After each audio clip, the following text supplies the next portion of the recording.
Good afternoon, SCLA102. My name is Sam Dodson. My favorite song growing up wasn't a chart topper. No, it was the intro to my favorite DVD, all about John Deere. I won't sing it all, but I can share one of my favorite first lines out of this song. Helping us live the American dream, never resting till the job is done. Plowing fields and hauling stones, no better machines in the world known. On the farm, at work at home, never resting till the job is done. The very best, ton for ton. What once was a young boy's fixation on John Deere became a realization that John Deere was an American innovator and was important and an essential to the world struggling to feed itself and the countries around us. John Deere is strongly associated with the United States from its birth as a company in 1837 to modern day because of its ability to problem solve. It is a firm place as a resource and the shepherd on an international stage, and its ability to continue to evolve through all of America's hard times and maintain a loyal following. As an ag systems management major, a seventh generation Indiana farmer, and a John Deere dealer intern, I have a special insight into John Deere, and I will talk about the original innovation of John Deere about 60 years ago after our nation was founded, and how his creativity, skill, and tendency, and his provenance, described as Tocqueville, helped build a revolutionary piece of equipment. I will also explain how the success grew other nations and how they relied on Deere's expertise, much like they looked at the United States as a whole for guidance. I will explain the technological advances, with staying true to their mission to help feeding the world, as its role at John Deere is being a guardian to lost sheep. First, let's take a step into 1837 in a small town in Grand Detour, Illinois. A skilled blacksmith in the Midwest, John Deere heard the same complaint over and over again. The clay soil would stick to the plows, making it hard to be efficient or effective when a farmer had to consistently stop and clean the soil off of the plow. Like the founders of the United States, he wanted to make things better by finding new solutions. Deere, just as early settlers had done, looked around at the materials he had and made something new. Using his creativity and resources, paired with his God-given talents, his provenance, just as Tocqueville explained, were exclusive. And at the core of the United States, in the beginning of modern day, he became creative, innovative, and used his resources to improve the sovereignty for good. Simply put, John Deere used his resources to solve a simple problem. Existing plows had design and material flaws. A plow is intended to break the surface of hard soil and prepare it for planting. The term moldboard is used as the large metal blade that is curved into the soil. So on our plow here, this is the moldboard, and this is the part that the soil would get stuck to.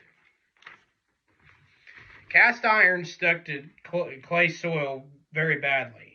What John Deere did was retrieved a broken piece of saw blade, which was stainless steel, cut it to proper shape, curved it over a log, and gave it a proper handle. Capitalism, which was a key tenet of the United States economy, propelled his personal and professional success. Deere knew he had built into the market with local farmers. He was not the first to make a plow, but he was the first to innovate such. Demand at first was high. The need for a self-scouring plow was so great, in the hundreds people gathered to see the young blacksmith test his new plow. John Deere's first year, he only made one self-scouring plow. And the next year, he made two, and the fourth year, he made 400. He was smart enough and aware enough to change locations to stay nimble, to grow his business in a free market society. As the United States railroad system developed, the Grand Detour train junction ended, and he ended up moving his operation to Moline, Illinois, just to start 11 years after starting the company. This worked very well for John Deere, and they are still based out of there today. Like the United States, John Deere is also still looked at as a leader internationally. From the original expansion into Illinois to its manufacturing presence now around the world, they have a place on the world stage as a leader and a watchdog. Just like the United States has a wide reach in its international policies, it might have surprised you that John Deere and Russia have had a long history together. Soviet leader Nikita Khrushchev visited the United States in 1959, including a stop at the John Deere works in Des Moines, Iowa, to see planters and tractors being built. He turned to these companies as he was facing a world food crisis and dreamed of corn as the solution for his people. John Deere more recently has had some interesting interaction with Russia, as Russians in the Ukraine war had begun to steal John Deere equipment from the Ukrainian wheat farmers, and were able to effectively dismantle the equipment from the Russians. John Deere not only is in Russia, but as well as in 100 factories in more than 30 countries, helping address food problems and all sorts of issues like helping small farmers in developing countries such as Africa, donating to their food banks, and coming up with new farming systems that fit their needs better than what we may find in the Midwest. Investing in feeding the world and upholding the principles of democracy doesn't just occur by being complacent. The desire to move and improve and innovate must be present at all times. Just as the United States leads in advancements and the status, so does John Deere. From the humble beginnings of both, for now such as leaders in all sorts of ways, each pushes to further advance their position. What started with the sale of a single moldboard plow in 1837 has grown into a $500 billion company.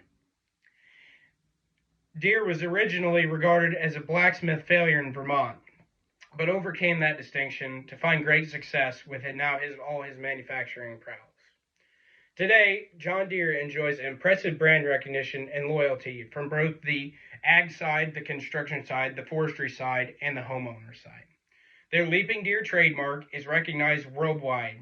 Created over a century ago, it is the longest continually used corporate logo of any Fortune 500 company. His plow was important enough to American history to be housed in the Smithsonian National Museum of American History. It is one of the greatest American success stories on display today. The leap from plows to tractors was like their logo, showing a deer jumping high over an invisible hurdle. In 1918, John Deere entered the tractor market with two models, including the Waterloo Boy and the Dane. Today, almost 700 tractor models have been created. John Deere has other advancements, such as the technological advances as auto steer.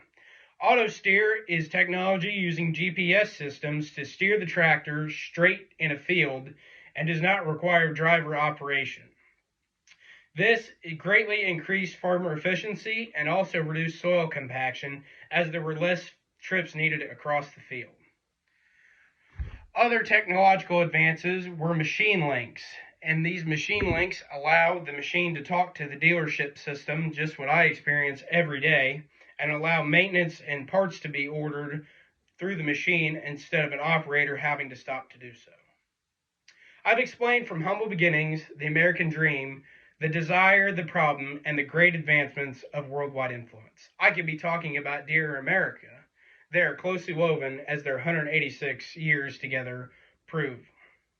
Founded in the heartland of America, John Deere is closely associated with the United States and the passion of both. Their desire to guide the world as an international leader, and their fortitude to continually evolve and advance to better meet the needs of the society they live. When thinking about the United States, what could be more representative than a farm with a red barn, a John Deere tractor? In the words of my favorite childhood song, John Deere made a better plow, and John Deere makes America proud. And it's all about John Deere.